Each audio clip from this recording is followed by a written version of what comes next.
안녕하세요, 호주엄마입니다. 저는 캠핑장에 나와 있고 오늘은 여러분들께 꼭 전해드리고 싶은 이야기가 있어서 알림사항에 대해서 또 제가 겪은 거에 대한 것들에 대해서 말씀을 드려볼까 하고 영상을 켰어요. 지금 옆에는 눈앞에 보이는 건 이 아이는 화사, 이 아이는 아란, 볼게요. 아란, 옆에 세이렌철아, 미스에이, 주성마돈나, 헤르프문달. 이 아이가 5화에서 나왔다, 햇살에서 나왔다고 들은 것 같아요. 그리고 이제 이런 아이들은 얘는 분갈이 한 지가 작년에 분갈이를 한 거고 9월 달에 분갈이를 했다고 해요. 근데 제가 이렇게 건드릴 수도 없이 딱딱하니 얘가 이렇게 자리를 잡고 있어요. 막 움직여지질 않습니다. 그렇지만 아란은 아직 뿌리가 안 내렸어요. 왜 아란이 이렇게 됐느냐면 제가 이제 흙을 섞어서 쓸 때 산마사를 좀 많이 섞어서 썼어요. 그랬더니 사람마다 다육이마다 다른 거 여러분들 꼭 아시고 제 영상을 보시고 들으셔야 합니다. 어느 분은 산마사 많이 섞어서 써도 괜찮다고 하시는 분들이 있어요. 실제로 제 다육이 중에서도 산마사를 섞어서 썼는데도 뿌리가 잘 내린 애들이 있어요. 그런데 어떤 애들은요, 어떤 개체들은 뿌리를 못 내려서 그 딱딱한 흙을 뚫고 내려갈 힘이 없나 봐요. 뿌리가 안 내립니다. 굉장히 얘네들이 생명력이 강하다 그랬잖아요. 근데 물 반응도 하는 것 같고 얼굴도 변함이 없는데 안 커요. 분명히 작은 아이를 사와서 저기를 하면 식물은 성장을 하게 마련이거든요. 근데 안 커요. 근데 이렇게 만져보면 이렇게 흔들립니다. 이렇게. 왜 흔들릴까요? 뿌리가 없으니까. 다육이에게 이 흙을 잡고 있어야 하는데 흙을 잡고 딱 내려지는 뿌리가 없으니까 흔들리게 되는 거예요. 그래서 그런 아이들을 제가 작년 9월 달에 흙을 잘못 썼던 것 같아요. 9월 10월 달에 분갈이한 애들이. 그래갖고 그런 아이들은 분을 새로 다시 갈아줬습니다. 설혹 뿌리가 잘 내렸다고 하고 생각하고 괜찮아서 내비뒀거든요. 근데 하루 이틀 지나니까 또 흔들리기 시작하는 거예요.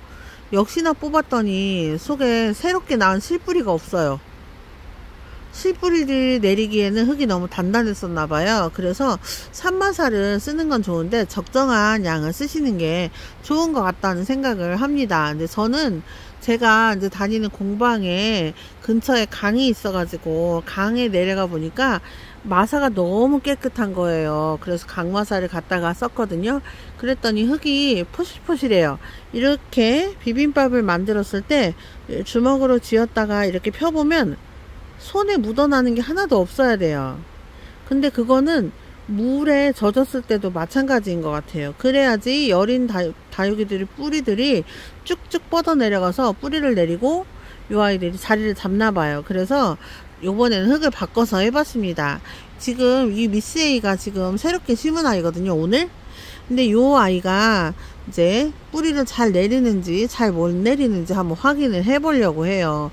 지금 이 흙은 오복토를 썼는데요. 이 아이는 오복토가 새롭게 리뉴얼이 돼가지고 전에 산마사도 쓰고 이거저거 이거저거 좋은 거 많이 쓰셨었는데 그거보다 더 좋은 레시피를 발견하셨다고 그러셔서 저도 만져봤는데 흙이 너무 괜찮은 거예요. 그래가지고 그 흙으로 분갈이를 해줬어요. 근데 일부는 제가 쓴 제 흙도 있어요. 그래서 저는 이참에 비교를 해보려고 합니다. 무조건 화분을 분갈이를 할 때 여러분 어떻게 하시나요? 1년에 한 번씩 무조건 분갈이 한다. 저는 이게 첫 번째 원칙이고요. 두 번째 원칙은 흔들리면 무조건 뽑아본다예요. 그리고 저번에 짱이맘님 영상에서 실방에 들어갔다가 제가 너무 공감하게 된 이야기가 있습니다. 요즘 날씨가 따뜻해지면서 이제 깍지벌레가 좀 기승을 부릴 때가 됐거든요. 그래서 다들 약물 샤워를 한다든지 약을 뿌린다든지 하는 방법으로 방제들을 다 하셨죠. 그런데 흙 속에만 있는 깍지도 있고요. 또 식물이 아예 벌레가 없다라고 단정 지을 수는 없습니다. 그래서 깍지벌레가 있을 때 주요 증상에 대해서 알려드릴게요. 흰 솜이 보이면 그건 100% 깍지가 있는 거니까 씻어서 말려서 약 뿌려서 말려서 아니면 약에 퐁당 담궜다 꺼내서 이렇게 해셔야 되고요. 흙에만 있는 깍지들이 있을 수 있어요. 그래서 저는 저면을 잘 추천을 안 해요. 꼭 저면해야 되는 아이들이 있죠. 근데 그런 아이들은 단독으로 해줍니다. 근데 그렇지만 저면하지 않을 거면요, 저면을 한꺼번에 하면은 다육이들이 흙 속에 있는 깍지가 전부 물을 타고 옮겨 다닐 수가 있어요. 그래서 그렇게는 안 하는 게 좋고요. 약을 하실 거면 차라리 이렇게 부으세요. 여기 생장점까지 다 젖도록 부으시고 흙이 다 젖도록 부으세요. 그렇게 하는 게 저가 겪어본 바 가장 좋은 방법이었고요. 또 깍지벌레가 있는지 없는지 잘 모르겠어요. 그러면 이 생장점 주변은 물 반응을 해서 탱탱하고요. 겉잎장, 바깥잎장은 점점 쪼그라집니다. 그런 아이들은 100%예요. 제가 키핑장에 있어 보니까 여러분들이 이제 이거 봐 하면서 보여주시거든요. 그래서 이렇게 하면 100% 깍지가 생긴다 라는 거를 배웠어요. 그러니까 생장점만 물 반응이 있고 나머지 입장이 반응이 없으면 여러분들 꼭 뽑아서 확인하시고 적당한 처치를 해주시기를 바래요. 그래서 다육이들을 키울 때 물론 많이 죽여봐야 다육이들을 잘 키울 수 있는 건 맞는데요. 요즘 매체가 이렇게 많잖아요. 알려주시는 분들도 많고 하니까 배우셔서 그대로 해보시기를 추천드립니다. 솔직히 말해서 소주로 깍지를 잡는다는 건 저는 비추고요. 잡아서 효과 보신 분들은 그대로 하셔도 되는데 저 같은 경우는 추천하지는 않아요. 그렇지만 여러분들 식물은 언제나 벌레가 있을 수도 있고 또 그 벌레에 대한 처치를 하셔야 되는 확률도 많이 있으니까 그런 거 잘 살펴보시고요. 또 내가 어떤 흙을 써서 다육이들 얼굴이 어떻게 변하는지 그런 것도 유심히 관찰해 보시길 바랄게요.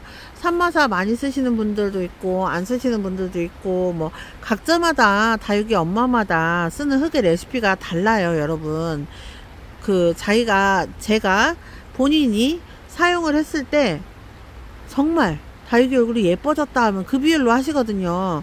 상토와 마사의 비율은 여기 저는 키핑장에서는 7:3 정도로 쓰고요.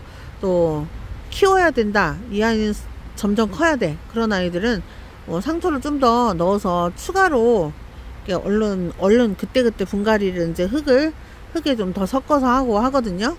뭐 피트모스가 좋다는 사람도 있고 뭐 여러가지 흙의 레시피가 너무나 다양합니다. 그런데 내 환경에 맞는 흙이 가장 중요한 거라고 생각을 해요. 그래서 다육이 키우면서 다육이 엄마들 흙 공부 정말 많이들 하시거든요.